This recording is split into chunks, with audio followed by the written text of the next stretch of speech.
વિવેકાનંદ કેન્દ્રના શ્રેષ્ઠી બેન નિવેદિતાજી, જ્યોતિબેન, મોરબી શ્રી સુરેન્દ્રભાઈ, ઈશ્વરભાઈ, યુવાન મિત્રો,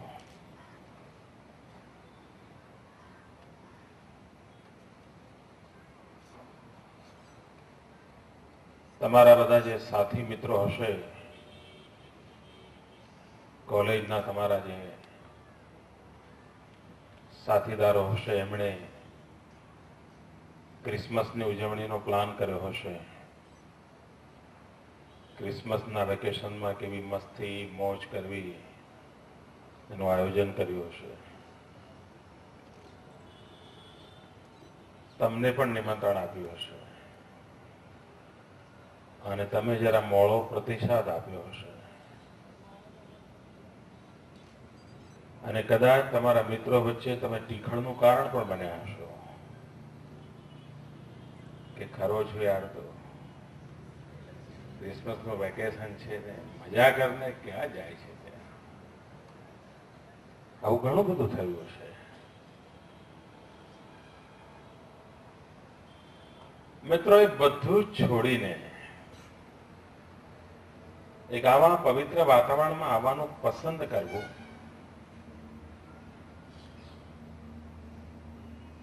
પોતાની જાતને એક વિશિષ્ટ વાતાવરણની અંદર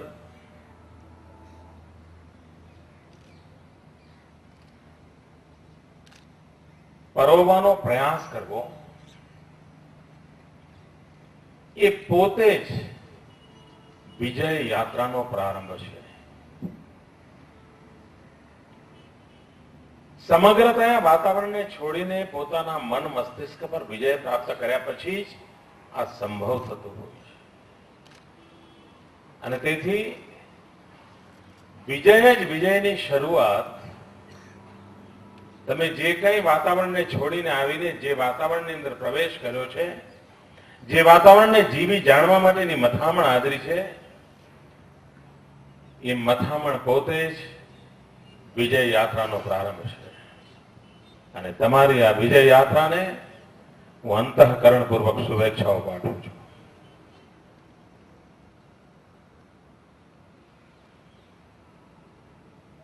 મિત્રો, કન્યાકુમારી સ્વામી વિવેકાનંદ કેન્દ્ર, એની સાથે મારો બહુ નિકટ નાતો રહ્યો છે. આ મહાન કાર્યના નિર્માતા શ્રદ્ધેય એકનાથજી રાનડેની સાથે એક સહયોગી તરીકે કાર્ય કરવાનો અવસર મળ્યો છે. એમના માર્ગદર્શનમાં જીવનને ઘડવા માટેની તક મળી છે.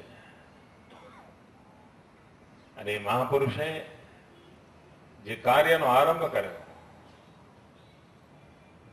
વિવેકાનંદના સંદેશને યુવા જીવનની સાથે જોડવા માટેની જે મથામણ આદરી, વિવેકાનંદ દરેક યુગમાં જીવતા રહે એના માટેનું એક અભિયાન ઉપાડ્યું. એના જ ભાગરૂપે આપ સૌ યુવાનો વચ્ચે આજે મને આવવાનો અવસર મળ્યો છે.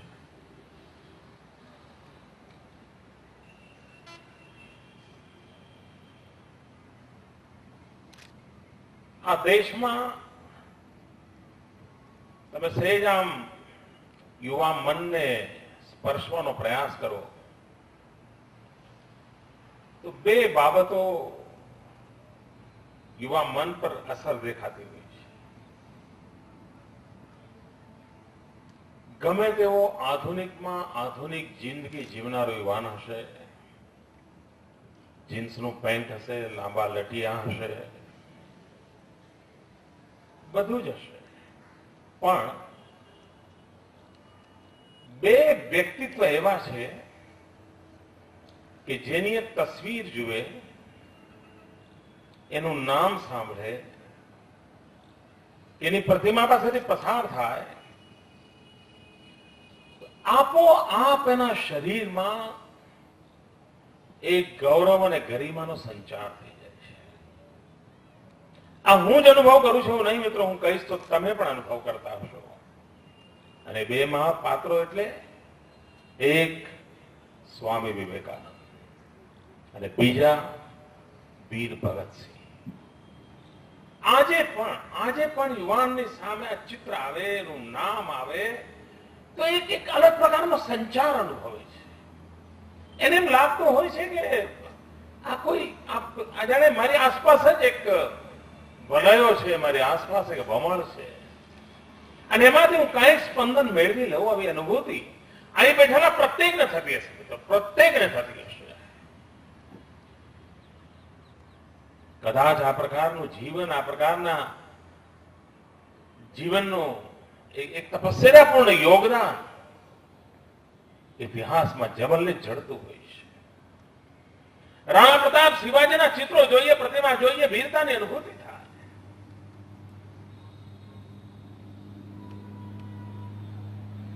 મિત્રો, તમે અહીંયા 5 દિવસ શિબિરમાં રહેવાના છો. એક નાનકડો પ્રયોગ કરવા માટે હું તમને આગ્રહ કરું છું. અહીંયા કરો, ઘરે જઈને કરો, જ્યારે સમય મળે ત્યારે કરો, પણ એકલા હો ત્યારે કરજો. અને આ નાનકડો પ્રયોગ આ છે કે તમે વિવેકાનંદજીની જે અનેક તસવીરો જોઈ હોય એમાંથી એવી તસવીર પસંદ કરજો કે જેની આંખ સામે તમે જુઓ તો તમને એમ લાગે કે તમારી સામે જુએ છે. એવા પ્રકારની જે તસવીર હોય એ જરા પસંદ કરજો. અને મિત્રો, નિરાંતના સમયે એ તસવીર સામે મૂકીને 5 મિનિટ, માત્ર 5 મિનિટ એ આંખમાં આંખ મિલાવજો. મિત્રો, હું વિશ્વાસથી કહું છું કે તમે અનુભવ કરશો કે કોઈ એક જીવંત પ્રેરણા પુરુષ એની આંખના ચમત્કારના માધ્યમથી તમારી ભીતર એક નવ ચેતનાનો સંચાર કર્યો છે. મિત્રો, હું આને અંધશ્રદ્ધાના સંદર્ભમાં પ્રમોટ કરનારો વ્યક્તિ નથી. અને જો તમને ન થાય તો છોડી દેવાનું. તમારું ઇન્ટેલેક્ચ્યુઅલ મેન્ટલ સ્ટેટસ અગર જો એને રજીસ્ટર ન કરતો તો નહીં કરવા, પણ એકવાર કસોટી ખાતર કરી જોજો અને તમે અનુભવ કરશો. મિત્રો, ઘણી વાર પુષ્પને રોજ જોતા હોઈએ, પણ ક્યારે તમે જે પુષ્પ પર ઝાકળ પડ્યું હોય એ ઝાકળના બિંદુને નિરાંતે જોયું છે ખરું? ક્યારેક પ્રયાસ કરજો મિત્રો. જે પુષ્પ તમને ક્યારેય પ્રેરણા નહોતું આપતું, ઝાકળ પડેલા પુષ્પના ઝાકળને નિરખવાથી કદાચ આખું પુષ્પ તમને આકર્ષી જતું હોય છે. એને જો કોઈ અંધશ્રદ્ધા કહેતું હોય તો આ પણ અંધશ્રદ્ધા ભલે કે એકવાર વિવેકાનંદની આંખ મેળવીને તમે એને પીવાનું, તમે એને જીવવાનું, તમે એને જાણવાની મથામણ કરજો. કદાચ આધ્યાત્મિક અનુભવની શરૂઆત શક્ય બને. અને જો નિર્મળ મનથી આ કાર્યની કોશિશ કરી તો તમને પણ અનુભૂતિ થશે. મિત્રો, સ્વામી વિવેકાનંદનું જીવન ખૂબ નાની ઉંમરમાં વિદાય થઈ, પણ એ જીવનનો સંદેશ, સીધો સંદેશ એટલે અપાર આત્મવિશ્વાસ. વિવેકાનંદની કોઈ વાતમાં નિરાશા ન ચડે. એ તો દેશ ગુલામ હતો, ગરીબીની દુરાવસ્થા હતી, ક્યારેક ગુરુની શોધ માટેની મથામણ હતી, ક્યારેક કાલીની સામે ચિત્કાર હતો, ક્યારેક કલકત્તાની ગલીઓની અંદર થતા વિટંદાવાદની સામે એને મનમાં પ્રશ્નો ઉઠતા હતા, ક્યારેક મોહ માયા એના વિકરાળ રૂપોની સામે સંઘર્ષ કરવાની પળ આવતી હતી. અનેક અનેક ક્ષેત્રોમાંથી વિવેકાનંદને ગુજરવું પડતું હતું અને ખૂબ નાની ઉંમરે બાળ મનમાં ગુજરવું હતું. પૂર્ણ યૌવન પણ જેને પ્રાપ્ત નહોતું કર્યું એવી અવસ્થામાં, ટીનેજરમાંથી પણ નીચી અવસ્થામાં એના બધા જ પ્રભાવોની વચ્ચે પોતાનો માર્ગ શોધવા માટે મથામણ કરી હતી. અપાર આત્મવિશ્વાસ સિવાય સંભવ નથી મિત્રો.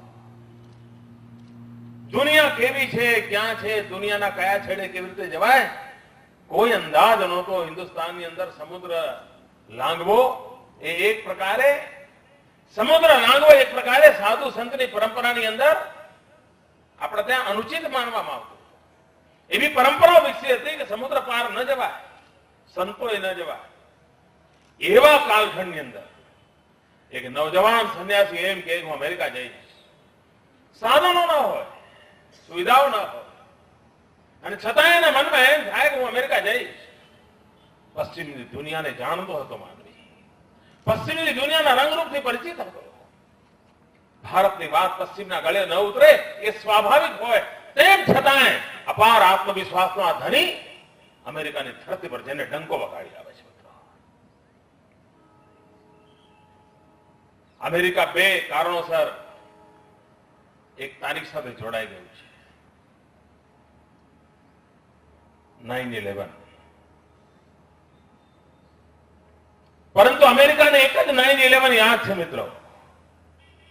જે યાદ રાખવી જોઈતી તે ભૂલી ગયા, એનું આ પરિણામ છે.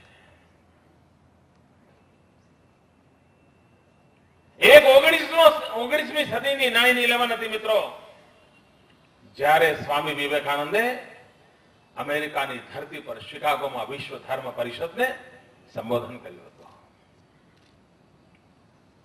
અને એક 9/11 હતી જ્યારે આતંકવાદીઓએ અમેરિકાને ધમરોળી નાખ્યો હતો.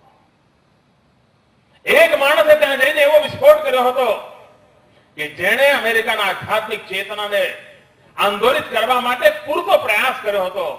અને બીજા લોકો એવા હતા કે જેણે 9/11 અમેરિકાએ જે પ્રાપ્ત કરેલી સોકોલ્ડ સમૃદ્ધિ હતી એની પર કઠોર આઘાત કરીને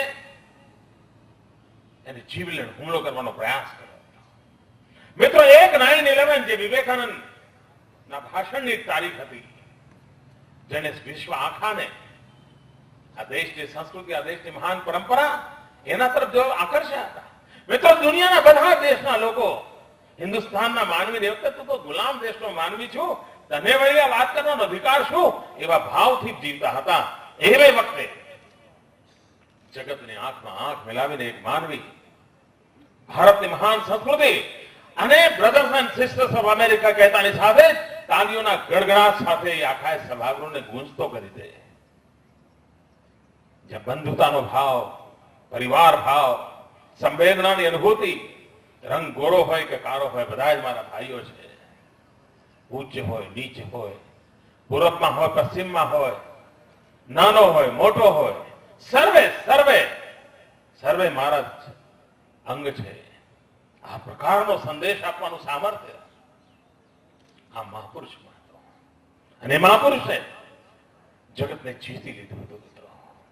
મિત્રો, વિજય પણ ક્યારેક ક્યારેક સાપેક્ષ હોય છે, સુખ પણ સાપેક્ષ હોય છે. સાપેક્ષ સુખ નિરંતર સંતોષ ન આપી શકે, એમ સાપેક્ષ વિજય પણ નિરંતર અજયની અનુભૂતિ ન કરાવી શકે. વિજય ન સાપેક્ષ હોઈ શકે, સુખ ન સાપેક્ષ હોઈ શકે. વિજય અને સુખ જીવનના ભીતરની કસોટીઓથી કસાયેલું હોવું જોઈએ. મિત્રો, સ્વામી વિવેકાનંદનું 9/11 શિકાગોનું ભાષણ એ વિજય હતો, પણ એ વિજય સાપેક્ષ નહોતો. કોઈને પરાજિત કરીને વિજય પ્રાપ્ત કર્યાનો અહેસાસ નહોતો. જગતને જીતવાના આનંદનો વિજય હતો, જગતને સમાહિત કરવાના વિજયનો આનંદ હતો. મિત્રો, ઘણીવાર સાપેક્ષ સુખ હોય છે. મારી પાસે ખૂબ સરસ શર્ટ હોય, મને આનંદ આવે, પણ બાજુવાળાનું એનાથી સારું હોય તો મારો આનંદ સમાપ્ત થઈ જાય. હું સરસ મજાના ચશ્મા લાવ્યો અને કોલેજમાં પહોંચ્યો અને લોકોને વટ પાડતો હોઉં, અને સોમવારે મેં બતાવ્યું અને મંગળવારે બીજો એના કરતા સારા લાવે એટલે મારું સુખ સમાપ્ત થઈ જાય. આ સુખ સાપેક્ષ હોય છે. મિત્રો, સાપેક્ષ સુખ નિરંતર આનંદ નથી આપી શકતું. સુખ સાપેક્ષ ન હોઈ શકે. સુખ પોતાના વિશ્વાસ સાથે, પોતાના કન્વિક્શન સાથે જોડાયેલું હોય તો સુખની આનંદની અનુભૂતિ અલગ હોય છે. એકવાર એક વ્યક્તિએ ઈશ્વરની સાધના કરી. એને પરમાત્માની પ્રાપ્તિ માટેનો પ્રયાસ કર્યો. કઠોર સાધના કરી. સાધના કરી તો ઈશ્વર પ્રાપ્ત થયા. ઈશ્વર પ્રાપ્ત થયા તો એને કહ્યું કે પ્રભુ, મને એવી શક્તિ આપો કે જેના કારણે હું બધા જ સુખનો સ્વામી બની શકું. પ્રભુએ કહ્યું કે ભાઈ, તને જે જોઈએ હું આપું તો ખરો, કારણ કે તપ કર્યું છે, પણ એક નાનકડી શરત રહેશે. જેમ તમને હતું ને, તમે આટલી 5 કસોટીમાંથી પાર થાવ તો અહીંયા આવી શકો, એમ ઈશ્વરે પણ કસોટી મૂકી ગઈ. તું તારી ઈચ્છા તો પૂર્ણ કરીશ, કારણ કે તે મને હવે જયારે તપસ્યા કરીને માને તારી સામે ખડો કરી દીધો છે તો મારે તારું માનવું તો પડશે. તારી ઈચ્છા પૂર્ણ કરવી પડશે. પણ તારી ઈચ્છા પૂર્ણ કરું એક શરત. એણે કહ્યું કે પ્રભુ, મને એ શરત મંજૂર છે. એમણે કહ્યું કે તું જે ઈચ્છા કરીશ એ બધી પૂર્ણ થશે, પરંતુ તું જે ઈચ્છા કરીશ એનો લાભ તારા પડોશીને ડબલ મળશે. તારા મનમાં ઈચ્છા થાય કાર જોઈએ તો તારા ઘેર કાર આવી જશે, પણ બાજુવાળાને 2 આવશે. તું ઈચ્છા કરે કે મને બંગલો જોઈએ તો તને તો બંગલો મળી જશે, પણ બાજુવાળાને 2 મળશે. એને થયું ચલો ભગવાને આપ્યું છે તો મને એમાં શું જાય છે. એને ઈશ્વરની શરત મંજૂર કરી દીધી. ઈશ્વર તથાસ્તુ કહીને નીકળી ગયા. અને આને થયું કે ભગવાન સાચું કરીને ખોટું કરે. તરત જ એને કલ્પના કરી મનમાં, અને કલ્પના કરવાની સાથે જ પોતાનું જે નાનકડું મકાન હતું એ બંગલો થઈ ગયો. અને બંગલાનો શું આનંદ, એવો અપાર આનંદ, એવો અપાર આનંદ. પણ બહાર નીકળીને જોયું તો પેલાના 2 બંગલા હતા અને એનો આનંદ વિલાઈ ગયો. મનમાં કારની કલ્પના કરી. જેવી કાર આવી ગઈ કે બાજુવાળાના 2 કાર આવી. વળી મનમાં કરતું કરે. તપ મેં કર્યું, ઈશ્વરને મેં રીઝવ્યા, આશીર્વાદ મને મળ્યા. નામ મારો વાલો 2 ગાડીઓ એના ઘેર, 2 બંગલા, કશું કર્યા વગર. મિત્રો, જે સુખની શોધમાં તપશ્ચર્યા કરી હતી, જે સુખની શોધમાં એને ઈશ્વરને પ્રાપ્ત કર્યા હતા, એ સુખનું લોપાઈ ગયું. કારણ સાપેક્ષ સુખ એને સુખ નહોતું આપી શકતું. એની પાસે કશું જ નહોતું. ગાડી આવી, બંગલી આવ્યો, એનો આનંદ નહોતો, પણ બાજુવાળાને 2 બંગલા આવ્યા, 2 ગાડી આવી, એની પીડા એને જીવવા નહોતી દીધી. અને એના કારણે એનું મગજ ખોરાપતી થઈ ગયું. ખોરાપત કરવા માંડ્યું, વિકૃતિ આવવા લાગી. એટલે કઈ ને નક્કી કર્યું. એને ઈશ્વરને કહ્યું કે ઈશ્વર, મારી 1 આંખ ફોડી નાખો.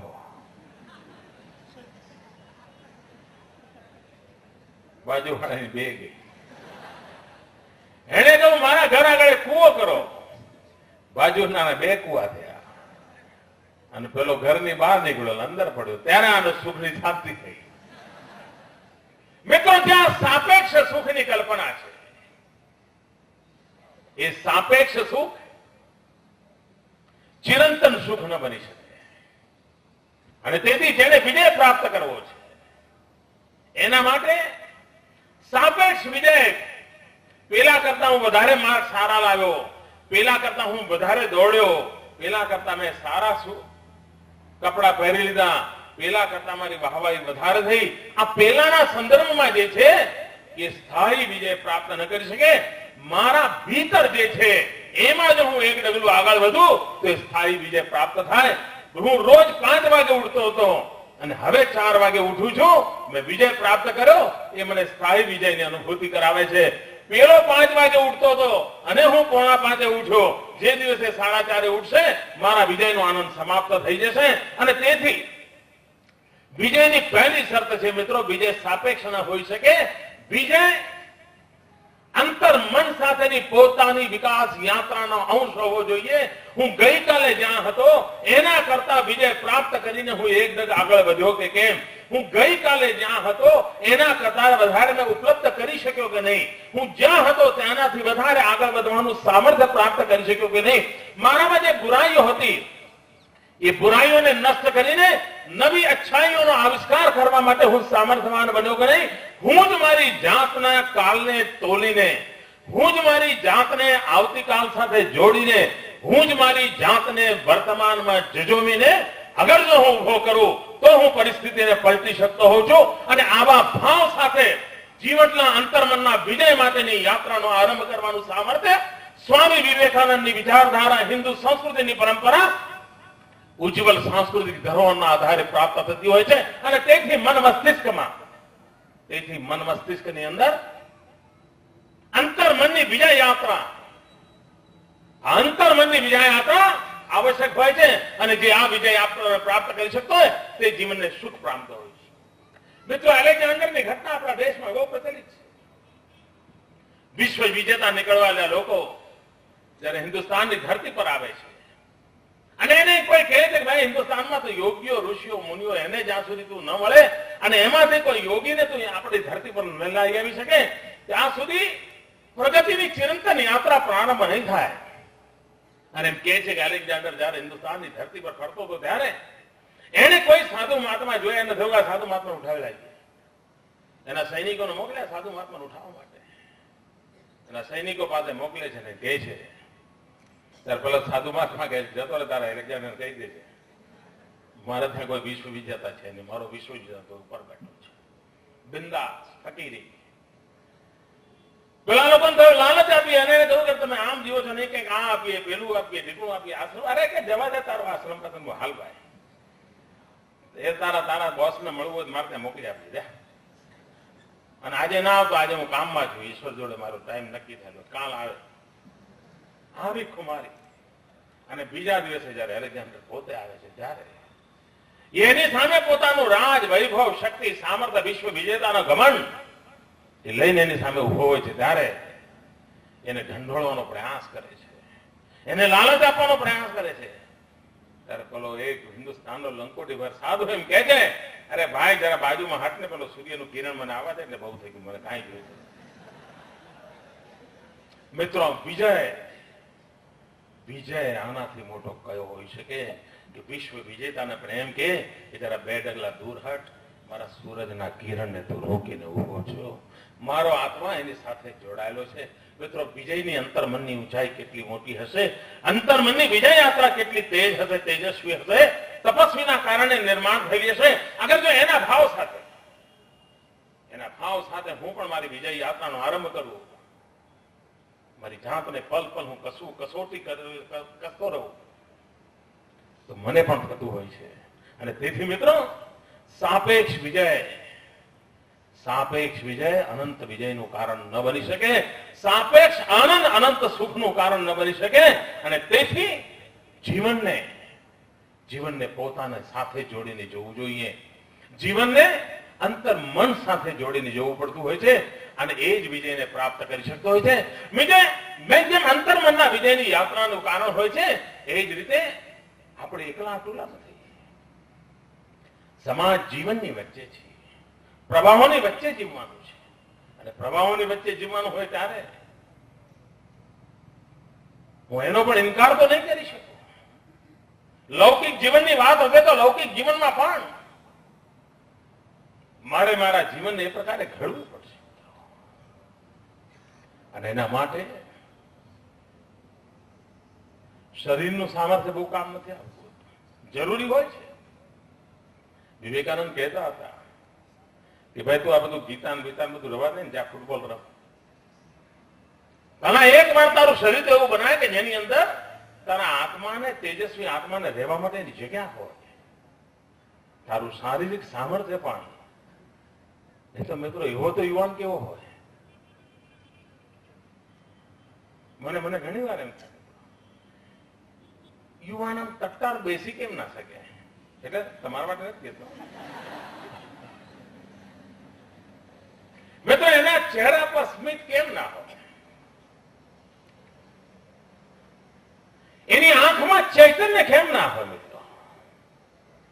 અને મિત્રો આ બધું તમે જન્મ્યા છો ને ઈશ્વરે તમને કેવું શરીર આપ્યું છે એના ઉપર નથી. મિત્રો તમને ઈશ્વરે જે શરીર આપ્યું હોય, જે રંગરૂપ આપ્યા હોય, જે સાઈઝ આપ્યું હોય, એમાં પણ ચેતનાનો આવિષ્કાર પોતે કરી શકતો હોય છે માણસ. ચેતનાના આવિષ્કાર માટે તમે કયા કુળમાં જન્મ્યા છો એનું કોઈ મહત્વ નથી હોતું. તમારું જે ખોળ્યું છે એને તમે કેવા કુળમાં પરિવર્તિત કર્યું છે એના ઉપર નિર્ભર કરે છે. અને તેથી તમારા ખોળિયાને કયા કુળમાં પરિવર્તિત કરો છો એના ઉપરનું સામર્થ્ય છે. અગર જો તમે કર્મયોગી બનો છો તો મિત્રો જીવનની કોઈ ધારા તમને મુશ્કેલ નથી કરી શકતી. તમે જ્ઞાન માર્ગી બનો તો જીવનને કોઈ અડચણો તમને આવતી નથી. મિત્રો જીવનને કેવી રીતે ઢાળવું આપણા શાસ્ત્રોએ ઘણું બધું આપ્યું છે. આપણા પૂર્વજોએ પ્રમાણ નક્કી કરેલા છે. આપણા પૂર્વજોએ આપણને એની અનુભૂતિ કરાવી છે. એ અનુભૂતિનો સાક્ષાત્કાર અને મિત્ર જીવનના પ્રત્યેક પળે થઈ શકતો હોય છે. નાનકડા બાળકમાં પણ હોય છે. આત્મવિશ્વાસ, સામર્થ્ય બધા. એક નાનકડી કથા બહુ પ્રચલિત છે. એકવાર મેળામાં બાપ અને દાદા અને દીકરી જતા હતા. ભીડ ખૂબ હતી અને નદી ધોધમાર વહેતી હતી અને નાનકડો તૂટા ફૂટા પુલને ક્રોસ કરવાનો હતો.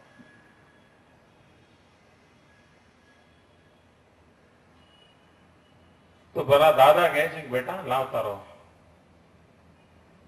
તું મારો હાથ પકડી લે, એટલે તકલીફ થાય તો વાંધો ના આવે. ત્યારે પેલી નાનકડી ટાબરી એના દાદાને કહે છે, નહીં દાદા, તમે મારો હાથ પકડો, આપણે નદી પાર કરીએ. કોઈને પણ એમ થાય કે આ નાનકડી ટાબરીમાં આવો બધો તોછડાઈ ભર્યો ભાવ, કે એના દાદાને એમ કે દાદા તમે મારો હાથ પકડો, આપણે નીકળીએ. ત્યારે કોઈ પેલી ટાબરીને પૂછે છે કે અરે દીકરા, તું તારા દાદાને એમ કે છે કે દાદા મારો હાથ પકડો, આપણે નીકળીએ. ત્યારે પછી ટાબરી પેલા મોટા જ્ઞાની વિજ્ઞાની કેનાર માનવીને જવાબ આપે છે કે હું સાચી છું. કારણ જો હું એમનો હાથ પકડું અને ભયભીત થઉં તો કદાચ હાથ છોડી દઉં, પણ જેથી એ મારો હાથ પકડે ગમે તેવું સંકટ આપશે નહીં છોડે, એ મને વિશ્વાસ છે. એટલા માટે મેં દાદાને કહ્યું હતું કે દાદા તમે મારો હાથ પકડો. મિત્રો, એક નાનકડી ટાબરીની આ વાતમાં સમર્પણનું સામર્થ્ય અને આત્મવિશ્વાસની અનુભૂતિ એ બંનેના દર્શન થતા હોય છે. એ બંનેના દર્શન થતા હોય છે. વિજયની યાત્રાને નીકળેલા માનવીના મનને આ ડગલે ને પગલે લૌકિક જીવનની અનુભૂતિઓ, એનું આકલન અને એમાંથી સંકલ્પ અને ચરિતાર્થ કરવો પડતો હોય છે. હમણાં જે પ્રારંભમાં ગીત ગાયું, એ ગીતમાં સંકલ્પની વાત આવે છે. મિત્રો, ક્યારે સંકલ્પ કરી જોયો છે ખરો? બહુ અઘરું કામ છે. કરી જોયો છે ખરો? જોજો. ઘણું કરીને નહીં કર્યો હોય. મને ક્ષમા કરજો મિત્રો, મને યાદ છે હું પહેલા આરએસએસ નું કામ કરતો તો સ્કૂલ કોલેજીસમાં વિદ્યાર્થીઓને મળવા જવાનું ખાસ આગ્રહ રાખતો. પછી વિદ્યાર્થી મિત્રો સાથે હું વાત કરતો હતો કે હું એમને પૂછતો હતો, ભાઈ સવારમાં જયારે શાળા શરૂ થાય અને આપણે પ્રાર્થના ખંડમાં બધા ભેગા થતા હોઈએ છીએ, ત્યારે તમે પ્રતિજ્ઞા બોલો છો કે પ્રતિજ્ઞા લો છો? નહીં, આપણે નાના હતા ત્યારે શરૂઆતમાં જે હું બધા ભારતવાસીઓ મારા ભાઈઓ બહેનો છે ને એવું બધું આપતું, તો હું એમને પૂછતો બાળકોને,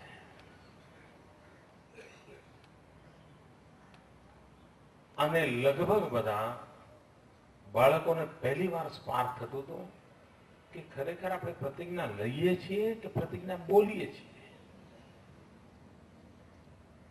મિત્ર, ક્યારેક મને જગજોડવું જોઈએ. ઘણી વાર શું હોય છે, આપણે બધી ક્રિયાઓ કરતા હોય છે ને મિત્રો, યોગનો મતલબ જ આ છે તમે જે ક્રિયા કરો એ જાગૃતપણે કરો. તમે મને સાંભળી રહ્યા છો પણ સંભવ છે કે જાગૃત ના પણ હો. તમારા કાનમાં અવાજ જતો પણ હશે પણ રજીસ્ટર ન પણ થતો હોય. જોતા હો તેમ છતાં તમે પાછળ જોતા હો. મિત્રો આ બધું સંભવ છે. એટલે મને પણ એવું થતું હોય, હું તમને જોતો હોઉં ત્યારે મને તતાર બેસવા મળું યાદ આવતું એનું તમારું મગજ બીજે કંઈક ચાલતું હોય. પણ મિત્રો ઘણી વાર કોઈ પણ કર્મ કરતી વખતે જાગૃત અવસ્થા હોય એનો અર્થ જ સીધો સાધો મારો યોગ છે. તમે ઘણી વાર તમે જમતા હો અને તમારા મમ્મી પૂછે કે બેટા ખાવાનું કેવું થયું છે, તો તમને જવાબ આપવામાં તકલીફ પડતી હશે. કારણ કે એક્ઝેક્ટલી તમે ખાતી વખતેનો સ્વાદ માણતા જ નથી. તમે આમ પોસ્ટ ઓફિસમાં નાખતા હોય એમ નાખ્યા કરતા હોય છો, અને ત્યારે મમ્મી તમને જગાવવા માટે કહે છે કે બેટા મીઠું બરાબર છે ને. મમ્મીને સર્ટિફિકેટ નથી જોઈતું, પણ એ તમને એક યોગિક અવસ્થા, તમારા જમવાની પ્રક્રિયાને યોગિક અવસ્થા તરફ લઈ જવા માટેનો પ્રામાણિક પ્રયાસ કરે છે કે તમે જાગૃત અવસ્થામાં. નહીં તો ઘણી વાર મિત્રો જમીને ઉઠા પછી કોઈક મિત્રને પૂછજો શું જમ્યા. મિત્રો તમે સવારે 1 કલાક છાપું વાંચ્યું અને 5મી મિનિટે બીજાને પૂછજો કે છાપાની હેડલાઈન શું હતી. 90% લોકો જવાબ નહીં આપી શકે. 90% લોકો આ બધા પ્રયોગ કરી જોજો. એનો અર્થ એ થયો કે આ બધું જ કરે છે તમારું કોઈક શરીર, તમે નથી હોતા. અને તમારી હાજરી વગરની તમારી ક્રિયાઓ તમારા ખાતામાં જમા થાય જ નહીં. અને જે તમારા ખાતામાં જમા ન થાય એ તમારું બેંક બેલેન્સ કેવી રીતે વધારે જિંદગીનું ભાઈઓ? તેની સીધી વાત છે કે તમે જે ક્રિયા પ્રક્રિયા કરતા હશો એમાં તમે છો કે નહીં એની પહેલા ગેરંટી કરી લો. અને એ ગેરંટી કરશો તો તમને ઘણીવાર સ્વપ્ન તમે જુઓ તો સ્વપ્નમાં તમે તમારી જાતને જોતા હો છો, અને સ્વપ્ન સારું હોય તો તમને આનંદ આપે છે, ખરાબ હોય તો તમને પીડા કરે છે. અને એનું કારણ એ છે કે સ્વપ્નની અવસ્થામાં તમે પણ એક પાત્ર હો છો, અને અજાગૃત અવસ્થામાં પણ સ્વપ્નમાં તમારી જાગૃત ગતિવિધિ તમારા મન પર સ્થિરતા પેદા કરતી હોય છે. તો મિત્રો જાગૃત અવસ્થાની અંદર એ પ્રક્રિયા કરી હોય તો કેટલો બધો પ્રભાવ પેદા કરે. જો વ્યક્તિત્વના વિકાસની અંદર આની અનુભૂતિ કરી છે આપણે ઘણું કરીને આપણે નથી કરી શકતા. આપણે ક્યાંક બીજે જ હોઈએ છીએ, અને જયારે બીજે હોઈએ ત્યારે આપણને અનુભૂતિ નથી થતી. એકવાર એક ગામમાં એક કથાકાર આવ્યા. એ કથાકાર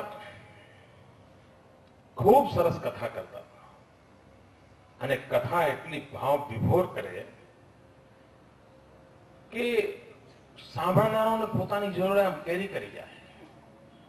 એ કરુણાની વાત કરે તો શ્રોતાજનો રડતા હોય એટલું સામર્થ્ય હતું એમની વાણીમાં. એમની કોમ્યુનિકેશન સ્કિલ કેટલી જબરજસ્ત હતી. એક વાર એ કથા કરતા હતા અને એમણે કહ્યું કે બહુ જ મોટો પ્રલય આવવાનો છે, બહુ મોટો પ્રલય આવવાનો છે. જ્યારે એમણે કહ્યું કે પ્રલય આવવાનો છે તો શું શું થશે, કેવો વિનાશ થશે, ઢોર ઢાંખર ગળ જળ જમીન બધું જ નષ્ટ થઈ જશે, માનવ જાત નષ્ટ થઈ, કશું જ બચવાનું નથી. અને પ્રલય નિશ્ચિત છે આવું બધું વર્ણન કરતા હતા. અને જેટલા લોકો શ્રોતા હતા આ બધા જ રડવા લાગ્યા. આવડો ભયંકર પ્રલય આવશે, આટલો બધો વિનાશ આવવાનો છે, આવી સ્થિતિ થવાની છે. મિત્રો પ્રલયની અવસ્થા જે વર્ણન થતું હતું, ઓડિયન્સમાં સૌ રડતા હતા. ત્યારે એક માજી ત્યાં બેઠા હતા. એ બિલકુલ સ્વસ્થ હતા, હાથમાં માળા ફેરવતા હતા, કથાકારની કથા શાંતિથી સાંભળતા હતા. બાકી લોકો ડુસકા ભરતા હતા, પણ આ માંજે આમ શાંત હતા. કાંઈ નહીં, માજીને કોઈ તકલીફ નહીં, માજી સ્વસ્થ હતા. પેલા કથાકાર સંતનું ધ્યાન માજી પર પડ્યું. એમને થયું અરે વાહ, હું આટલી મોટી પ્રલયની વાત કરું છું, આટલી મોટી વિનાશની ચર્ચા કરું છું, આ માં ઈશ્વરને પચાવેલો લાગે છે અને આધ્યાત્મિક શક્તિ પ્રાપ્ત કરી છે, ગીતાના સંપૂર્ણ જ્ઞાનને એને સમાહિત કર્યું છે, એને કોઈ અસર નથી થતી, કે કોઈ એના પર કોઈ પ્રભાવ નથી. કેટલી સ્વસ્થતા છે આ માતાજીમાં. બહુ જ પ્રભાવિત થઈ ગયા કથાકાર. એટલે એમને થયું કે કથા પૂરી થઈ છે તો જરા માતાજીને મળી લેવું કે માં એવી રીતે કઈ અંતર ચેતના તમારા અંદર છે, એવી રીતે કયું સામર્થ્ય છે કે હું પ્રલયની વાત કરતો હતો, આટલા બધા લોકો રડતા હતા, તમે સ્વસ્થ હતા, એનું કારણ શું? એ કે ભાઈ એમાં બીજું કઈ કારણ નથી, હું આ ગામની નથી, હું તો બીજા ગામથી આવી.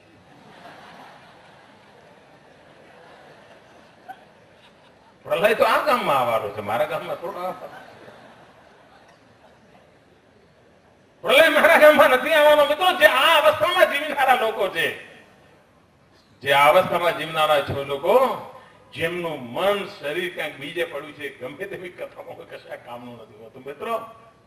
અને તેથી આ જે ભાવ હોય છે એ ભાવ જીવનને પલટી શકતો નથી હોતો મિત્રો. ઘણીવાર વિકાસની ઊંચાઈઓ પર જવાનું હોય ત્યારે સૌથી વધારે કસોટી કાળ પ્રારંભ થતો હોય છે મિત્રો. વિજયની યાત્રા જેમ જેમ તમને ઊંચાઈ પર લેતી જાય એમ એમ કસોટીનો કાળ વધતો. ઘણા લોકો એમ માનતા હોય છે કે તમે જેમ સિદ્ધિઓ પ્રાપ્ત કરો એમ સુખ પ્રાપ્ત કરતા જાઓ છો મિત્રો. એ મોટો ભ્રમ છે. સિદ્ધિની સાથે અસુખ આવતું હોય છે, પણ એ અસુખને જીવવા માટેની સિદ્ધિ એક શક્તિ આપતું હોય છે ને તેના કારણે જીવી લેવાતું હોય છે. પરંતુ જીવનમાં તમે જેમ જેમ ઊંચાઈ પર જાઓ એમ તમને તકલીફ પડતી હોય છે મિત્રો. એક ચાઇનીઝ ફિલોસોફરે બહુ મજેદાર વાત કરી છે. એને કહ્યું છે કે તમે જેમ પર્વતની ટોચ પર ઊંચા જાઓ તમને આનંદ તો આવે કે વાહ જગતથી હું કેટલો ઊંચો છું, પણ જેમ ઊંચા જાઓ એમ હવા પાતળી થતી જાય, ઊંઘ ઓછી થતી જાય, એકલતા આવતી જાય. મિત્રો જીવનમાં ઊંચાઈ પર જવું હશે તો બધી તૈયારી રાખવી પડતી હોય છે. જો મને એમ જ જોઈએ કે નહીં મારા મિત્રો તો એમને એમ જોઈએ ને મારા સગા સંબંધીઓ જોઈએ ને મારી આસપાસના બધા એ જ વાતાવરણ જોઈએ ને એ સવાર સાંજની બધી એ જ ક્રિયાઓ જોઈએ તો પછી આગળ જવાનો વિચાર જ ન કરવો જોઈએ. જેનામાં છોડવાની તૈયારી હોય છે, જેણે સહન કરવાની તૈયારી હોય છે એના જ માટે શક્ય હોય છે મિત્રો. એકલા અતુલા જીવવા માટેની તૈયારી જોઈએ મિત્રો. કોઈ સાથે આવે કે ના આવે ચાલવાના હોશ જોઈએ. કોઈ સ્વીકારે કે ન સ્વીકારે મિત્રો હિંમત ભેર આગળ વધવું જોઈએ. મિત્રો આપણે નાના હતા ત્યારે કથા સાંભળતા હતા. વાર્તા મિત્રો બચપણમાં શાળામાં ભણાવેલી હતી પરંતુ જીવનભર કામ આવે એવી વાર્તા છે. એક બાપ દીકરો ખભા ઉપર બકરું લઈને જાય છે અને સામે લૂંટારાઓ મળે છે. લૂંટારાઓ થાય છે કે ભાઈ આ બકરું તો પડાવવું જ પડે, પણ બ્રાહ્મણ પાસેથી લૂંટીએ તો પાપ લાગે, તો બ્રાહ્મણને ગુમરાહ કરીને કરીએ તો સારું. એટલે ચારે લૂંટારા નવી નવી તરકીબ અપનાવે છે. પહેલા એક લૂંટારો પહોંચ્યો છે, કરે તમે કૂતરું લઈને ક્યાં ચાલ્યા? પેલાના મનમાં ભ્રમ પેદા થયો કે આ બકરું છે કે કૂતરું છે. થોડી વાર થઈને બીજો લૂંટારો મળ્યો, અરે આવું ગંદુ કૂતરું ખભે મૂક્યું છે, તમે તો બ્રાહ્મણના અવતાર છો. ત્રણેય લૂંટારા આવીને બરાબર મગજમાં ફિટ કરી દીધું. ચોથો આવ્યો એને જયારે કહ્યું ત્યારે નથી આ બકરું મૂકી દો ભાઈ નકામા આપણી આબરૂ જશે, આ કૂતરું લાગે છે, કઈ ગડબડ લાગે છે અને મૂકી દીધું મેં. મિત્રો જીવનની અંદર ડગલે ને પગલે તમારા બકરાના કૂતરું કહેનારા તમને રોજ મળશે, રોજ મળશે મિત્રો. આ દેશની અંદર આતંકવાદી હુમલો થયો, આતંકવાદી ચર્ચા કરવી ગુનો છે એવું વાતાવરણ બનાવનારી જમાત પેદા થઈ ગઈ હતી અને આ દેશના કેટલાય લોકોએ આતંકવાદી ચર્ચા ન કરાય એવો નિર્ણય કરી લીધો અને પડદા પાછળ પૂછી ગયા. મિત્રો સામર્થ્ય એ હોવું જોઈએ કે આતંકવાદની સામે લોકો ગમે તે કહેતા હોય આતંકવાદ એક રાષ્ટ્રનીતિનો મુદ્દો છે, એ રાજનીતિનો મુદ્દો નથી અને રાષ્ટ્રનીતિના મુદ્દાની ચર્ચા થવી જોઈએ. એને પડદા પાછળ ધકેલવાની કોઈ કારણ નથી. આ હિંમત, આ સામર્થ્ય કેળવવું પડે. એ તો આવશે લોકો તમારા ખભે કૂતરું છે એમ કહીને કહેશે કે બકરું છે મૂકી દો. આતંકવાદ જાણે કૂતરું છે એને અડાય જ નહીં. આતંકવાદની ચર્ચા ન થઈ શકે એવું વાતાવરણ કેટલા હિત ધરાવતા તત્વોએ બનાવી દીધું દેશમાં. મિત્રો એની સામે હિંમત ભેર ઝઝૂમવું પડે અને તેથી સામર્થ્ય એ લોકોમાં હોય છે કે જ્યાં વિપરીત વાતાવરણની વચ્ચે, વિપરીત તંત્રોની વચ્ચે પણ પોતાના નિર્ધારિત માર્ગને પસંદ કરીને ચાલતો હોય છે, ધ્યેયને પકડીને ચાલતો હોય છે, પરિવર્તન લાવવાનો સંકલ્પ કરીને ચાલતો હોય છે. એ જ મિત્રો સ્થિતિ બદલી શકતો હોય છે. શાળાની અંદર પ્રતિજ્ઞા બોલીએ છીએ કે પ્રતિજ્ઞા કરીએ છીએ મિત્રો, સંકલ્પ બોલીએ છીએ કે કરીએ છીએ એ આપણી જાતને ઝકઝોળવી જોઈએ. મિત્રો ઘણીવાર આપણે ઈચ્છાને સંકલ્પ માની લેતા હોઈએ.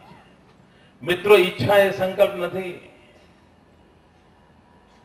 ઘણી વાર તો તમને સવારે એમ થાય કે હું ક્રિકેટિયર બનવું, બપોરે એમ થાય કે પાયલોટ બનવું, સાંજે એમ થાય કે એન્જિનિયર બનવું અને ઘેર સાંજે કોઈ સારા મહેમાન આવ્યા ને એ કઈ બીજું કરતો હતો આના કરતા આ ખૂબ સારું. મિત્રો જેની ઈચ્છાઓ અસ્થિર હોય છે ને એને દુનિયા તરંગ કહેતી હોય છે. ઈચ્છામાં અસ્થિરતા હોય મિત્રો, જગત એને તરંગ કહેતું હોય છે કે જવા દે ને, આ તો તરંગી છે. કાલ મળે તો એન્જિનિયર થવું છે, આજ મળ્યું કે ક્રિકેટર થવું છે, તરંગી જવા દો ને, કોઈ નોંધ નથી. મિત્રો, ઈચ્છાઓ જિંદગીને બદલી શકતી નથી હોતી. મિત્રો, ઈચ્છા સ્થિર હોવી જોઈએ, અને ઈચ્છામાં જ્યારે સ્થિરતા ભળે ત્યારે જ સંકલ્પ બનતો હોય છે. તમે તમારી ઈચ્છાઓને સંકલિત કરીને સાંકડા કરતા કરતા કરતા ક્યાંક ફોકસ કર્યું છે, અને પછી એમાં સ્થિરતા જોડાણી છે. તમે જોયું છે કે 2 મહિના, 5 મહિના, 12 મહિના, 2 વર્ષ, 5 વર્ષ એક જ ઈચ્છા તમારા મનમાં પ્રબળ રહી છે, એવું થયું છે, અને પછી એને સાકાર કરવા માટે પરિશ્રમ, પસીનો વહેવડાવ્યો છે. ઈચ્છા વત્તા સ્થિરતા વત્તા પરિશ્રમ ઇઝ ઇક્વલ ટુ સિદ્ધિ. અને તેથી મિત્રો, સંકલ્પ, આ સંકલ્પનું એક સામર્થ્ય હોય છે. ત્યારે ઈચ્છા સ્થિર થયા પછીનો સંકલ્પ થયો હોય તો, સંકલ્પની અંદર પરિશ્રમનો અભિષેક થયો હોય તો જ સિદ્ધિ સંભવ હોય છે. યુવા જીવને આ તોલવું પડે કે મારી ઈચ્છાઓ તરંગ તો નથી થતી જતી ને, મારી ઈચ્છાઓ વાતાવરણને અનુરૂપ શેપ તો નથી લેતી ને, હું ઘણીવાર આમ તેમ કે હાલી ચાલી તો નથી જતો ને. મિત્રો, જેને જીવનમાં વિજય પ્રાપ્ત કરવો છે એના માટે ઈચ્છાઓ કામ નથી આવતી, એના માટે સંકલ્પ કામ આવતા હોય છે. એના માટે માત્ર સંકલ્પ કામ નથી આવતા, એ સંકલ્પને માટે જીવનને ખપાવી દેવું પડતું હોય છે. ભાઈઓ બહેનો, જીવનની અંદર ક્યારેક પ્રેરણા એક મોટી તાકાત હોય છે. તમને ઇન્સ્પિરેશન ક્યાંથી મળે? કયું કારણ છે તમને ઇન્સ્પિરેશન મળે? ક્યારે આપણે વિચાર કર્યો છે કે પ્રેરણાનું સૌથી મોટું સામર્થ્યવાન પરિબળ કયું હોય છે? મિત્રો, તમે દિવસભર પરીક્ષા આપીને આવ્યા હો, થાકેલા હો, બીજા દિવસના પેપરની પણ ખૂબ મહેનત કરવાની હોય, અને મનમાં એમ થતું હોય કે આજે ઘરે જઈને 1 કલાક સહેજ આંખ મીચીને સુઈ જવું, પછી ફરી 8-9 વાગે ઉઠીને રાત્રે ફરી આખી રાત વાંચીશ, કાલે ફરી બધું જ. અને તમારો સ્વભાવ પણ હોય એવું બધું મહેનત કરવાનો. તમે બરાબર તનતોડ મહેનત કરતા હોય, તમે બરાબર પ્લાન કરી દીધો હોય, અને લાગે કે બસ આજે ખૂબ થાક્યો છું, 1 કલાક તો મારે વચ્ચે કાઢવો જ પડશે. અને જેવા ઘરે પહોંચો ને ખબર પડે કે મા માંદી છે ને હોસ્પિટલ લઈ ગયા છે, મિત્રો, શું થાય તમને? તમને તમારો થાક યાદ આવે? તમને તમારું ટાઈમ ટેબલ યાદ આવે? તમને આજની સારી પરીક્ષા ગઈ એનો આનંદ યાદ રહે? તમને આવતીકાલની પરીક્ષાની જવાબદારી યાદ રહે? બધું જ ભૂલી જાઓ મિત્રો, માત્ર માની માંદગી યાદ રહે. અને પછી થાક લાગેલું શરીર પણ દોડવા લાગે. બીજા દિવસે વાંચવાની ચિંતા, પછી પેલા માં માંદી છે એની સેવા કરવું ભાવ જાગે. મિત્રો, આ પ્રેરણા કઈ? કોઈ સર્ક્યુલર બહાર પડ્યો હતો? કોઈ મુખ્યમંત્રીએ ઉપદેશ આપ્યો હતો? કોઈ વિવેકાનંદ કેન્દ્રમાંથી ટેલિફોન આવ્યો હતો કે યાર તારી માં માંદી છે જરા કર? ના, મારાપણાનો ભાવ, મારી માં, સંવેદના. મિત્રો, મારાપણાનો ભાવ, એનાથી મોટી કોઈ તાકાત નથી હોતી પ્રેરણા માટેની. અને જે આ મારાપણાના ભાવની અનુભૂતિ કરી શકે, આ મારું છે મિત્રો, આ સમાજનું દુઃખ એ મારું દુઃખ છે, સમાજનું સુખ એ મારું સુખ છે, એમ મારાપણાનો જો વિસ્તાર થાય, આ મારાપણાનો જેટલો વિસ્તાર થતો જાય એટલો મારો સંવેદનાનો વિસ્તાર વધતો જાય, અને જેટલો મારો સંવેદનાનો વિસ્તાર વધતો જાય એટલી મારી પ્રેરણાની તાકાત વધતી જાય છે. ઇન્સ્પિરેશન માટેનું સામર્થ્ય આપોઆપ અંદરથી ઓટો પાયલોટ બની જતું હોય છે. મિત્રો, મને આ પોતાપણાના ભાવની અનુભૂતિ થાય છે. મિત્રો, તમારામાં તમે જોયો છે ઘણા વિદ્યાર્થીઓ છે સરસ મજાનું રમતા હોય, પણ કોઈ ગરીબ જતો હોય તો એક પણ માટે હાસ્યને છોડીને પણ એના તરફ નજર જતી હોય છે. એના મનમાં એક કરુણાનો ભાવ જાગતો હોય છે. કદાચ આજે કરી શકતો હોય કે ન કરી શકતો હોય, પણ એના મનની અંદર આ ભાવ જાગતો હોય છે. સંભવ છે કે આવતીકાલે કદાચ એનો આ ગુણ વટવૃક્ષ બની શકે. આપણે ક્યારે આ પોતાપણાના વિસ્તાર માટેની મથામણ કરી છે? મિત્રો કમ નસીબે માનવી સંકોચાતો જાય છે અને શહેરીકરણની સમસ્યા એવડી મોટી છે કે તમને ગામડામાં હો તો કાકા હોય, મામા હોય, દાદા હોય, વડીલ મળે તો કેમ છો કાકા એમ કરીને બોલાવતા હો. કોઈ પણ સમાજનો હોય, કોઈ પણ સંપ્રદાયનો હોય, અને શહેરમાં હો તો તમને બધા સિનિયર સિટીઝન લાગતા હોય. એમાં ન કોઈ કાકા દેખાય, મામા દેખાય, કશું ના દેખાય, સિનિયર સિટીઝન દેખાય. મિત્રો અપનત્વનો નષ્ટ થઈ જતો હોય છે.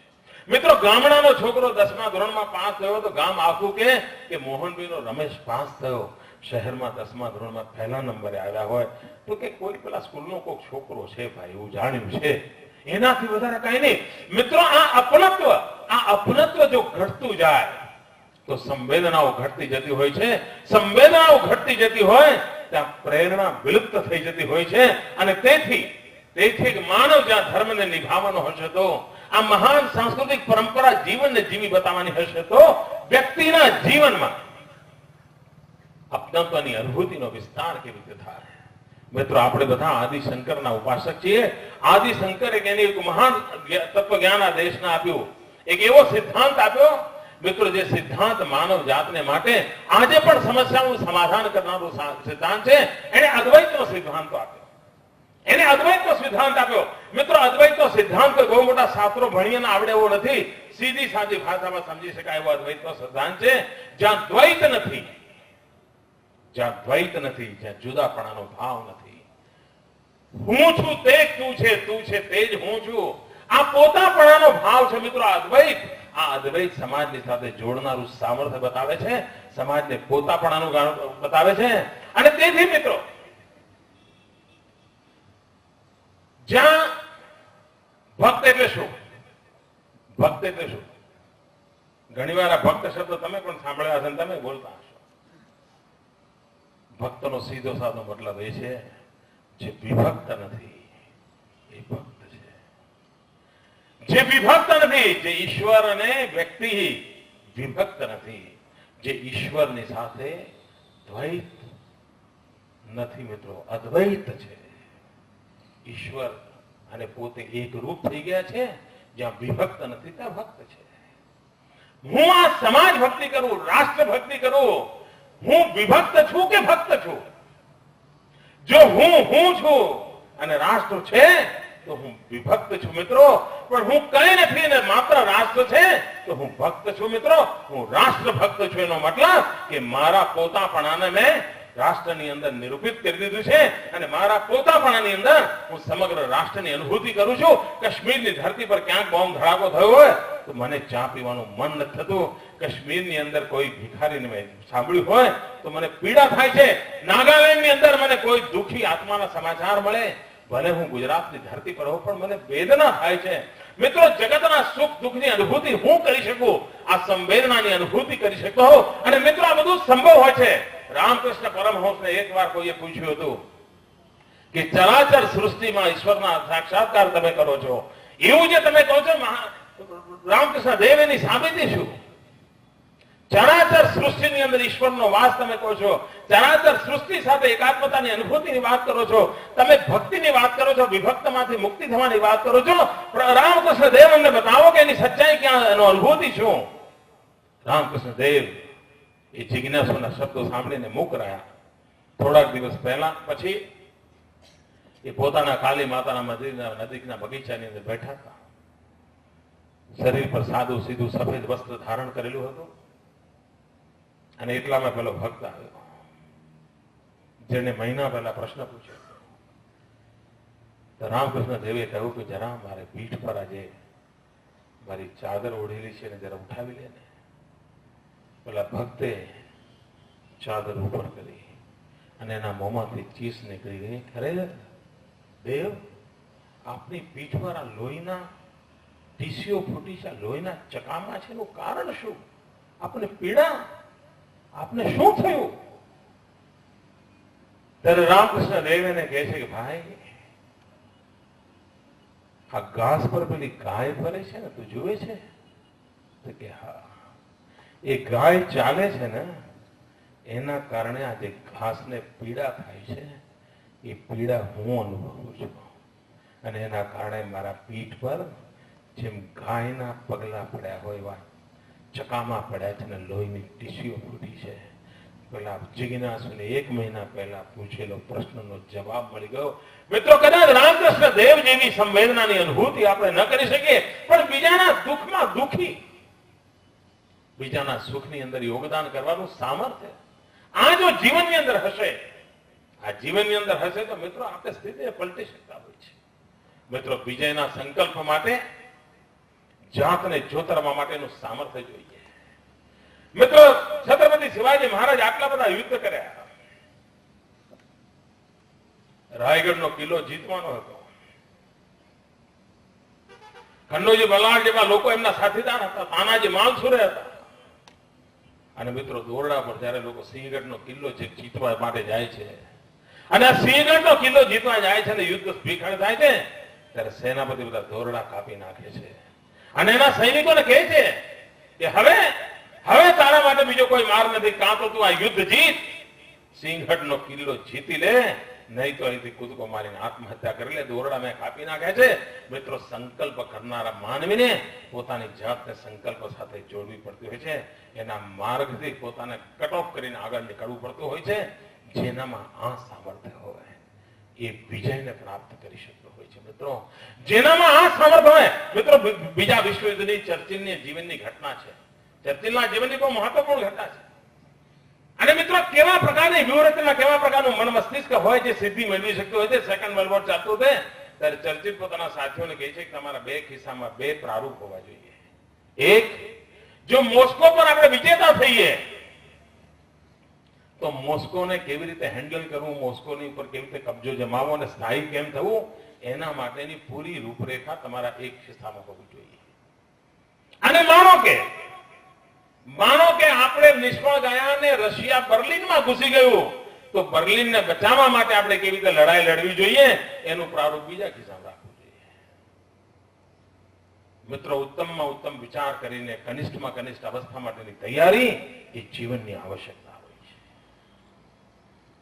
જે લોકો ઉત્તમમાં ઉત્તમ કરવાના સામર્થ્યની સાથે કનિષ્ઠમાં કનિષ્ઠની અવસ્થાની તૈયારી રાખતા હોય છે એ જીવનને બેલેન્સ રૂપે ચલાવી શકતા હોય છે. અને તેથી યુવા મનનું જયારે ઘડતર થતું હોય ત્યારે, યુવા મનની અંદર આ ભાવ જાગતો હોય ત્યારે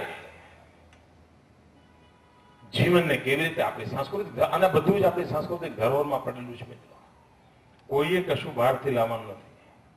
આપણે ત્યાં જ બધું પડ્યું છે. એને આત્મસાત કરવાનો પ્રયાસ કરીને જો આપણે કરીશું તો મને ખાતરી છે મિત્રો કે જીવનને જે યાત્રાને આગળ લઈ જવાનું છે, યુદ્ધોમાં જ વિજય હોય છે એવું નથી. મિત્રો,